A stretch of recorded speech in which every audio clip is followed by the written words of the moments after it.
solve squares, we have a sutra called Yavdhunam, Tavdhunam, Vardhanam Yojyet.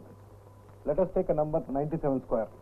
The very first step is we have to deduct the complementary number from the nearest base, which is 100. The first part of the answer is 94, which gives you 94.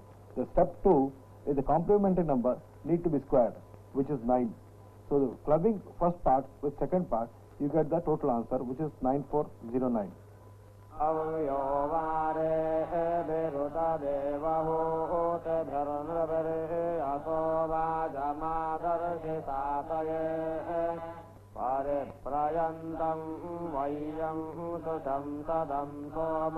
The Vedas, the invincible ancient literature, possibly the oldest ever text making implicit and explicit use of mathematics.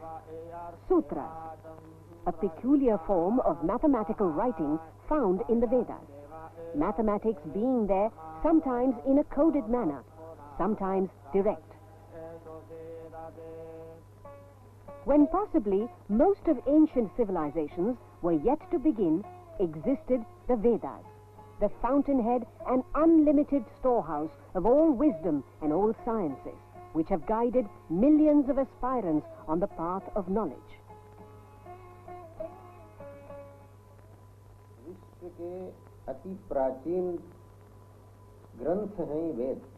In the opinion of the Shankaracharya of Sringeri Mutt, Sri Bharati Tirtha Mahaswamiji, the Vedas are among the oldest scriptures of the world and is the origin of India's culture. The paths and instructions inscribed in the Vedas are for the upliftment of mankind. As per the Vedas, eternal values could be achieved by following the path of truth.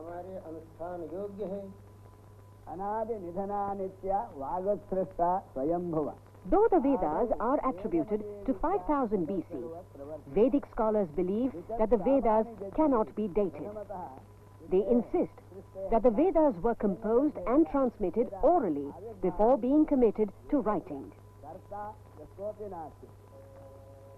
Mathematics was an essential part of astronomy in the Vedic era. The Vedic principle is that the human body is a replica or miniature of the universe. The emphasis on the study of astronomy, therefore, extended beyond physical dimensions to the entire creation and its manifestation. The existence of Panchang, a Hindu calendar from the Vedic period, is an indication of the advances made in the fields of mathematics and astronomy.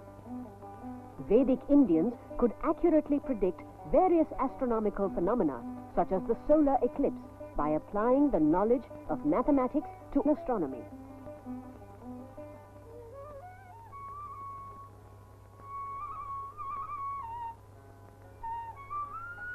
Indians in ancient times were well aware of all the fundamental operations of mathematics.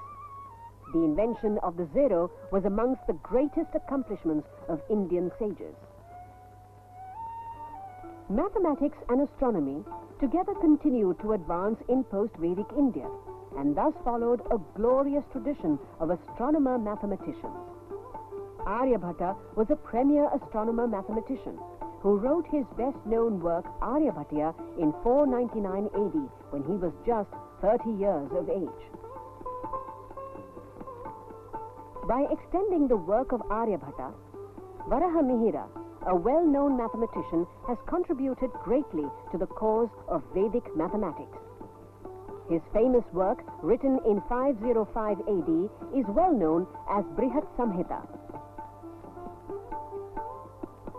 The Jaina school laid greater emphasis on the study of mathematics. They even regarded mathematics as an integral part of their religion.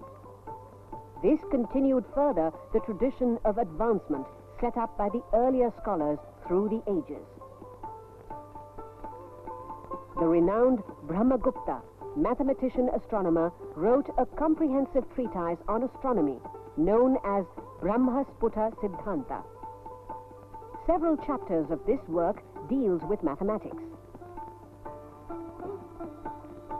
Bhaskara II in the 12th century wrote 3 highly influential works: Leelavati, Siddhanta Shiromani, and Bija Ganita. His works were of such high reputation that till very late in the 19th century, these were being subjected to extensive commentaries. Contemporary Arabia in the post-Vedic age was aware of Indian advancements in mathematics and astronomy, and this paved the way for the migration of mathematics away from India to Arabia.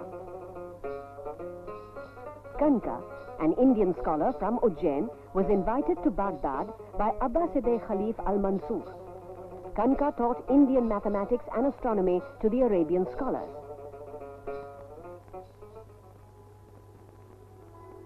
From Arabia, this knowledge took a long time to travel further west and enter Europe in the 19th century.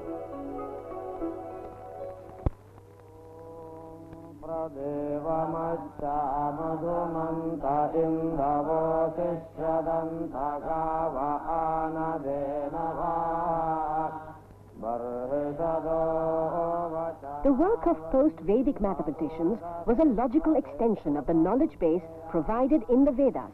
Yet, scholars feel that there is a lot more in the Vedas to be interpreted to the advantage of modern society. Vedic mathematics, in particular, is an area which can greatly change the way mathematics is presently taught and learned. उसमें जो सबसे उपयुक्त और काम आने वाला जो सूत्र है, वह है यह प्रमेय जो मैं आज आपको बताने जा रहा हूँ. In this direction, the Shankaracharya of Govardhan Mutt, Puri, Swami Sri Bharati Krishna Tirthaji, has explored the encoded Vedic mysteries and retrieved a set of mathematical sutras from the Vedic literature. Swami Sri Bharati Krishna Tirthaji was a scholar extraordinaire, a profound master of modern subjects, including mathematics.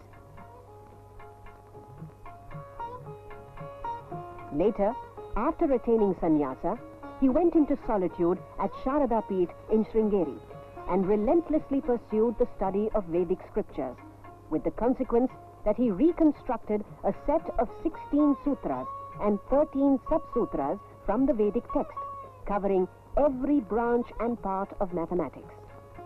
This collection is compiled in a book entitled Vedic Mathematics. Students, Vedic mathematics is a mathematics which is one where you can use it for fast calculation, quick calculations, and verifying the answer.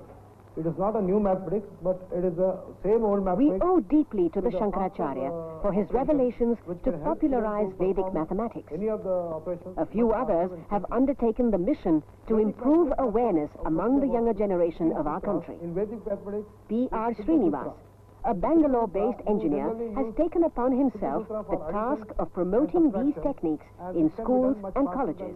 The conventional mathematics.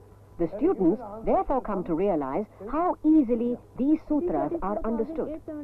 They are easy to apply and easy to remember, and the whole work can be truly performed just as a mental teaser. Okay, any other answer, please? 33,995. And in some very important and striking cases, sums requiring numerous and cumbersome steps of working can be answered in a single and simple step by the Vedic method. Even as regards complex problems involving good number of mathematical operations, the time taken by the Vedic method will be a much smaller fraction of the time required according to modern methods. Is verified and correct. In this particular sum, what we will do, the first part of the answer is Ekadikain of 3, which is 3 into 4, 12, and 6 into 4, 24. Learning mathematics the Vedic way has certain advantages. The calculations become easier because of simplicity and availability of several methods. The joy of calculation increases manifold. Vedic mathematics is perfectly adapted to oral teaching and mental calculations. Vedic maths is the gift of the Vedas to solve the problem of maths anxiety faced in maths education all over the world. Which is the first part of the answer. The second part is 7 into 3, which is 21. So this is the answer.